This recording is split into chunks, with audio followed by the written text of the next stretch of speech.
앞으로 2029년까지 공급 계속 부족할 거예요. 네. 거기다 심지어 하나만 더 얹자면 그냥 이제 지구상에 있는 그 은이 한 17년이면 고갈나요. 이제 은이 얼마 안 남았어요. 아예. 모든 게 첨단화될수록 은은 더 많이 사용될 수밖에 없는데 대체제가 아예 없어요.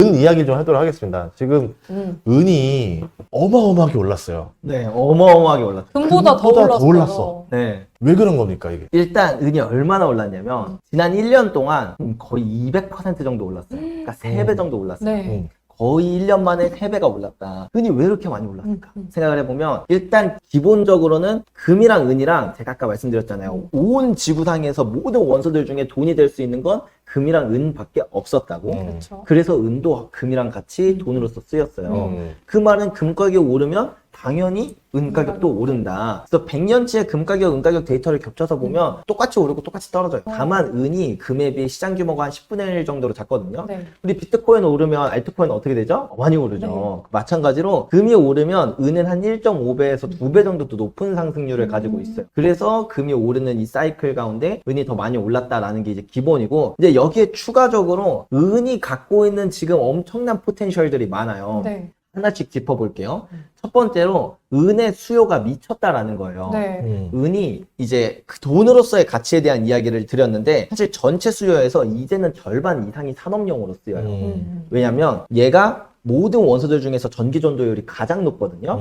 근데 사실 얘랑 구리랑 따지면 전기 전도율이 한 3 정도밖에 차이가 안 나요. 네. 그러니까 옛날에는 이거 은 좀 너무 비싼데 구리에 비해서 구리로 쓰자 이렇게 해가지고 구리를 많이 썼던 게 이제는 AI, 5G, 전기차 완전 첨단화된 기술이잖아요. 네. 은을 쓰지 않으면 안 되는 거예요.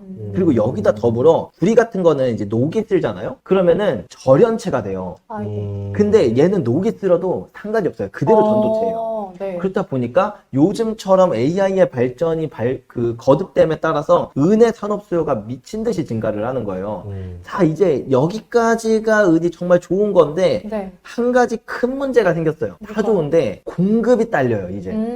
공급까지 딸리네. 네, 은이라는 게 네. 어떻게 생산이 되냐면 보통 사람들이 생각할 때는 은광에 가가지고 이제 막 은을 채굴할 것 같지만 실제로 은이 채굴되는 건 뭐 구리나 납이나 아연 혹은 금을 캘 때 부산물로 얻어지거든요. 그렇죠. 고려아연에서 많이 나오죠. 맞아요. 네. 고려아연에서 많이 나오죠. 그 말은 구리나 금이나 이런 금광들이 생산이 늘어나야 은도 생산이 늘어난다라는 네. 거예요. 근데 사실 금이나 은이 한번 채굴될 때는 10년 정도의 시차가 걸려요. 뭐 탐사도 해야 돼. 네. 탐사 끝났으면 막 인허가도 받아야 돼요. 국가한테. 인허가도 끝났으면 그 다음에 인프라도 깔아야 돼요. 뭐 철도가 나와야 되고 그 다음에 뭐 이제 인부들 묵을 숙소나 뭐 다양한 인프라들이 깔려야겠죠. 네. 그리고 나서 채굴을 해도 금이나 은이나 막 구리, 납, 아연 이런 것들이 잔뜩 섞인 원석 형태를 이제 정제를 해야 그 안에서 금이나 은이 나와요. 네. 이 과정이 10년이 걸려요. 그렇다 보니까 이제 금이나 은 가격 많이 오른다고 해서 갑자기 생산을 늘리자고 마음을 먹어도 실제로 금이나 은이 나오는 건 10년 뒤인 거예요. 네. 그래서 지금 금광 기업들의 타임라인을 쫙 뽑아서 보면 개발 타임라인이 가장 빠른 데가 2029년이에요. 네. 대충 아무리 빨리 생산량이 늘어도 2029년인데 지금 수요는 계속 늘어난다. 그래서 어느 정도 맞냐면 이제 은의 수요가 지난 5년 동안 계속 공급을 더 넘어서 은이 계속 5년 동안 부족했어요. 네. 근데 그래도 이전에 많이 캐놓은 것들이 있을 거 아니에요. 네. 또 이제 거래소들에 그런 은들이 많이 쌓여 있었는데 이게 이제 거의 고갈 직전이에요.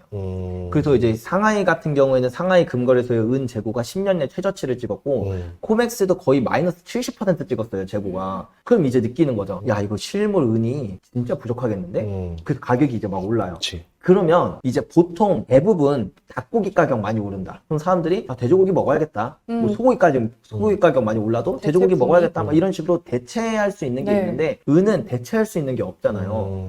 가격이 올라도 투자자는 가격 오르면 좀 비싼데 나중에 사야지 라고 해요. 근데 산업용 수요는 그러니까요. 가격 비싸다고 반도체 안 만들 수 있나요? 네. 가격이 비싸다고 전기차 안 만들 수 있나요? 가격이 얘가 100배가 뛰든 1000배가 뛰든 써야 돼요. 무조건. 그러니까 이런 걸 비탄력적 수요라고 해요. 산업 수요는 그냥 꾸준히 느는 거예요. 그러다 보니까 시장에 유통되는 은은 더 적어요.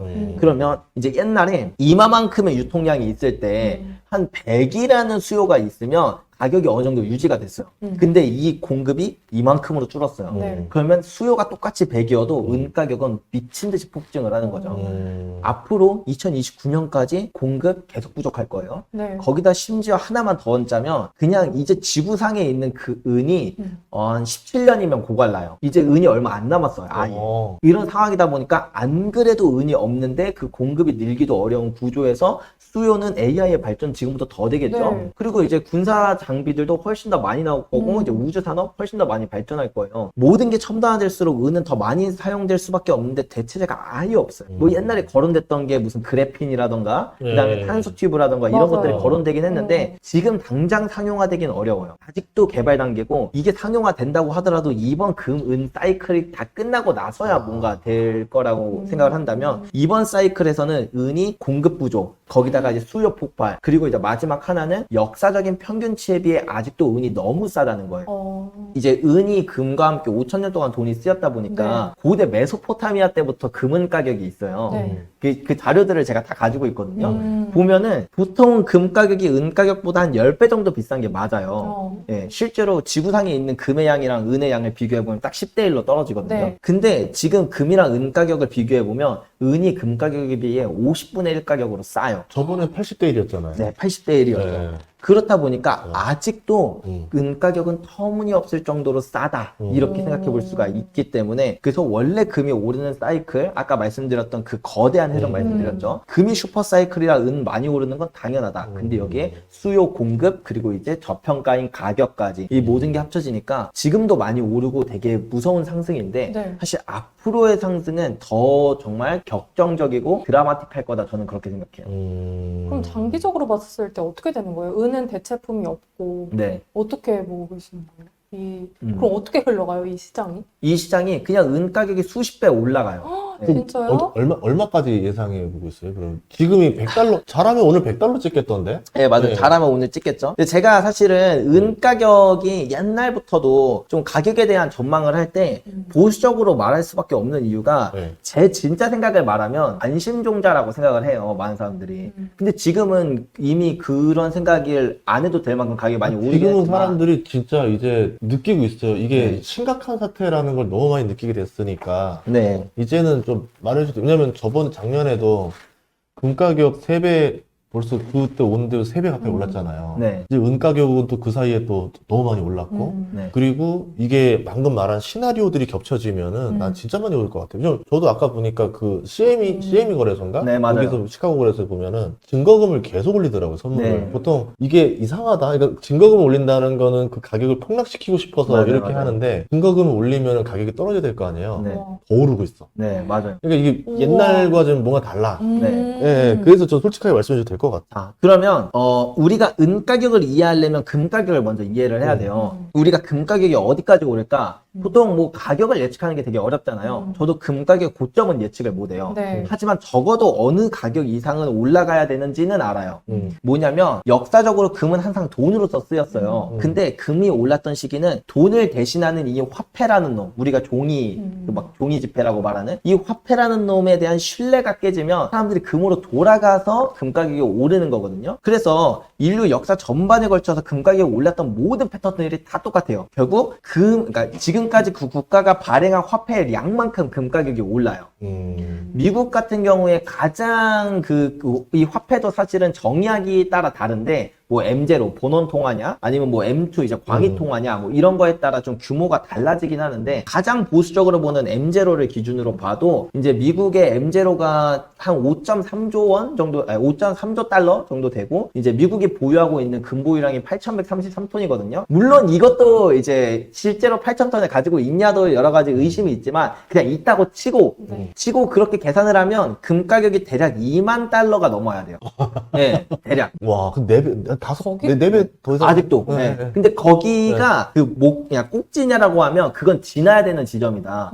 실제로 1970년대나 아니면 1930년대에도 똑같은 상승장에 1930년대 같은 경우에는 이제 근본이제라고 해서 금 가격을 국가가 딱 정해놨어요. 근데 화폐를 너무 많이 발행하니까 다른 국가들이 이거 못 믿겠다 이렇게 하는 거죠. 그래서 그때 이제 가격을 강제로 재평가시켰어요. 국가가. 그게 딱 그 1대1로 매치되는 수준까지 재평가를 시키니까 다시 안정화가 됐거든요. 근데 이제 문제가 뭐냐면 지금이 이제 1970년대랑 비슷한 건데 지금은 금 가격이 자유시장에 따라 오르잖아요. 그러면 이게 1970년대에도 이렇게 쭉 오르다가 1대1로 딱 되니까 사람들이 금을 이제 투기 자산으로 봐요. 그러니까 이제 여기부터는 투기 수요가 붙어요. 그쵸. 그래서 이게 100%가 지났는데 막 150%까지 치솟거든요. 그래서 35달러였던 금 가격이 거의 850달러까지, 그러니까 26배 정도가 상승하고 나서야 이게 이제 다시 안정화가 됐었던 것처럼 저는 2만 불을 찍으면 사실 여기부터 이제 투기 수요가 붙을 것 같아요. 그러면은 이제 뉴턴도 인간의 광기를 예측 못했는데 저도 광기는 예측 못하겠다. 근데 2만 불을 지나는 건 알겠지만 그 이상 어디까지 오를지는 모르겠다라고 하는 게 이제 제가 드리는 말씀이고, 그럼 이제 어떤 사람은 그래요. 미국이 보유하고 있는 금보유량만 8,000톤이지 사실은 세상이 금 많지 않냐. 그러면은 이제 그 최근에 캐시오드 같은 경우에는 이미 그 뭐 M2를 기준으로 봤을 때 그 금이랑 M2의 양이 이제 일치가 돼서 금 가격은 하락한다라는 말을 했거든요. 그게 그 미국 M2를 기준으로 봤을 때 전 세계 이제 금보유량으로 본 거예요. 근데 그러면은 사실은 그렇게 따지려면 어떻게 봐야 되냐면 전 세계 모든 화폐를 다 달러로 환산해서 그렇게 봐야 돼요. 그것도 똑같이 할 수가 있거든요. 그쵸? 그럼 이제 전 세계 모든 화폐 M2량을 계산해 보면은 대략 한 97조 달러 정도 나와요. 근데 여기에 이제 이게 4개국 정도만 계산이 된 거고 여기에는 뭐 한국, 영국 이런 국가들은 또 빠져 있거든요. 사실 그것까지 다 더하면 좋겠지만 그냥 보수적으로 4개 국가만 보고, 그리고 이제 M2를 기준으로 볼 때는 이 금의 커버리지 비율, 그러니까 이 1대1로 꼭 되진 않거든요. M2를 볼 때는. 브레튼 우즈 체제 때는 40% 정도를 냈고, 뭐 이번에는 뭐 20%까지 내려간다라고 치더라도 20%로 계산하면 15,000달러, 40%로 계산하면은 30,000달러 정도가 된다.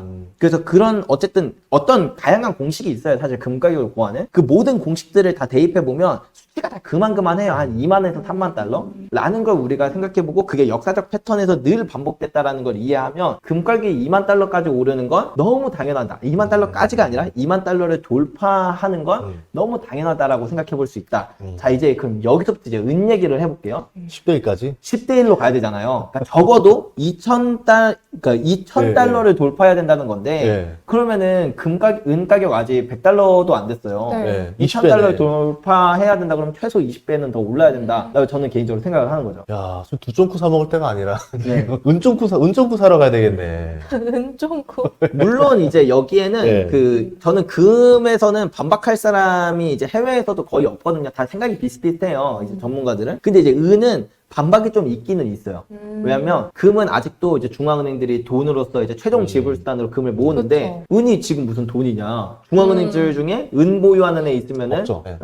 말해봐라. 뭐 1944년 그 브레튼 우즈 체제 때도 금태환제였지 은은 돈으로서 쓰이진 않았거든요. 그렇다 보니까 사람들은 이제는 시기가 좀 달라진 거 아니냐. 옛날처럼 돈으로 쓰일 때나 뭐 10대 1이지 지금은 좀 50대 1이 오히려 적정한 수준 아니냐라고 얘기를 하기도 하는데, 저는 사람들의 인식이 바뀌는 순간 언제든지 10대 1로 돌아간다. 1940년대도 그 근본이제가 아니었지만 10대 1을 평균으로 가지고 있었고, 그 다음에 1970년대 같은 경우에는 완전히 근본이제도 깨져서 금도 돈이 아닌 시기로 우리가 넘어왔거든요. 근데도 이제 가격이 한번 상승 사이클을 타면 은은 또 한 15대 1, 10대 1 이 정도까지 내려가요. 그래서 인간의 심리는 사실 화폐가 불안하면 이 금이랑 은을 다시 재평가하기 시작하는데, 은이 사실 지금 너무 저평가되어 있어서 그런 것까지 계산했을 때 2,000달러? 저는 넘을 수 있다고 생각해요. 그러면 마지막 질문으로 좀 하나만 여쭤보면은, 네. 비트코인 사는 거라도 그러니까 디지털 금이라고 하니까 우선 이제 두쫑쿠가 유행하니까 두바이 초콜릿이랑 사는 것처럼. 비트코인 이것도 할 얘기가 많기는 한데, 디지털 금이니까. 예. 일단 네. 비트코인이 이 금이랑 조금 속성이 다르다는 이야기를 먼저 저는 해보고 싶어요. 금이라는 거는 우리 국민의 입장, 그러니까 개인의 입장에서도 나의 자산을 지키는 그런 하나의 안전자산이다. 그러니까 화폐에 대한 불신이 커질수록 금으로 이동하는 그런 자산이다라고 생각을 하는데, 이제 국가의 입장에서도 금은 마찬가지거든요. 예를 들면 뭐 미국이 우리나라를 제재 건다고 해도 달러나 달러 자산들은 다 동결 걸을 수 있어도 금은 동결을 못해요. 금은 그 자체로 가치를 가지고 있으니까. 그래서 국가들이 사실은 금을 지금 미친 듯이 사는 이유도 그리고 근본이제가 아닌 시기에도 금을 전 세계 온 지구상에 있는 금의 20%나 되는 어마어마한 양을 직접 보유하고 있는 이유도 바로 그것 때문이거든요. 근데 이제 비트코인이라는 건 비트코인은 그 금과 아주 다른 부분 중에 하나가 비트코인은 투명성이 비트코인의 가장 큰 매력이에요. 누구든 장부를 볼 수 있고 누구든 어느 비트코인이 어디 지갑으로 이동했는지를 정확하게 알 수 있다는 게 비트코인의 장점이고 그게 바로 블록체인 시스템인데 근데 금은 익명성이 장점이에요. 한 번 들어가면 그 뒤에 유통 경로를 추적할 수가 없어요. 그러니까 이번에 그 캄보디아 천주 잡히었을 때 20조짜리 비트코인 동결시켜버리는 건 가능한데 네. 금은 동결이 불가능하다. 네, 맞아요. 이 사람이 불 때까지. 네, 맞아요. 그래서 이런 부분들 때문에 금이 국가 입장에서는 최종 담보물이 되는 거거든요. 자, 그러면 비트코인은 뭐 개인의 입장에서는 금처럼 이렇게 사용할 수도 있고, 그럼 뭐 이것도 사실 들고 그냥 끝까지 들어가면은 좀 그런 게 있는데 어쨌든 그렇게 금처럼 사용할 수는 있잖아요. 하지만 이제 금 같은 경우는 국가의 입장에서 담보물이에요. 그러면 지금 싸움이 뭐냐면 지금은 화폐 시스템이 바뀌는 시기거든요, 사실은. 우리가 이해하고 있었든 이해하고 있지 않았든 화폐 시스템의 변곡점에 왔다는 건 사실이에요. 그렇다면 이 시스템에서 보통은 어떤 담보자산들끼리 싸워요.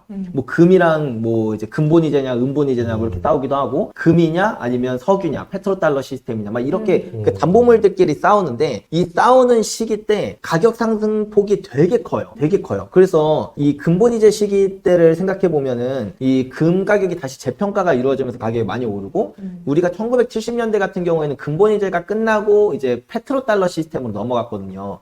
이때도 원래는 1971년에 닉슨 대통령이 이제 달러 가져와도 금 안 바꿔준다 이렇게 하니까 그럼 이제 영국이나 프랑스 같은 국가들이 야 이거 그럼 다시 근본이제로 돌아가야 되는 거 아니야? 이런 말을 했는데 이런 축이 한 축이 있는가 하면 미국 같은 경우에는 그래? 그럼 달러 안 가져오면 석유 안 줘? 이런 식으로 해서 이제 석유와 금을 이제 대립을 시켰거든요. 근데 결국 석유가 이겼어요. 그런데 석유 가격이 그래서 많이 폭등했지만 금 가격도 26배가 폭등했다.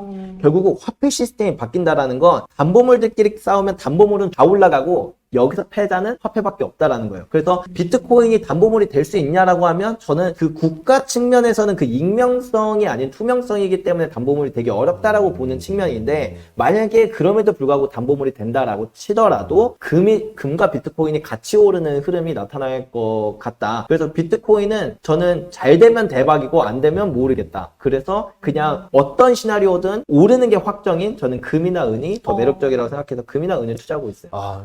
뭐 너무 좋은 데서 감사해요. 전 네. 이제 그런 건 딱 있어요. 금을 만약에 1kg 발을 들고 있으면 밥을 안 먹어도 배는 부를 것 같아요. 에이, 영롱하니. 배는 부르죠. 배. 고프죠, 고프죠. 영롱하니. 고프죠. 다이어트 용어도 괜찮을 것 같아요. 네, 보면. 가지고 보면서 뿌듯하니 그냥 네. 이렇게 좋을 것 같습니다. 하여튼 오늘 좀 금, 은에 대해서 저희가 많은 걸 여쭤봤는데 업데이트가 많이 되어 있는데요. 저희 지금 진짜 금은 가격도 오르면서 금, 은과 은에 대한 이야기들도 정말 많이 또 업데이트된 것들이 많아가지고 구독자분들에게 많은 도움이 된 것 같습니다. 그러면 또 감사하고요. 저희가 또 이제 또 2부로 미국 주식 얘기를 해야 돼가지고 조금 이따 뵙도록 하겠습니다. 네, 이따 뵙겠습니다. 오늘 내용 너무 흥미롭고 좋았던 것 같습니다. 네. 감사합니다. 네. 감사합니다. 고생하셨습니다. 예.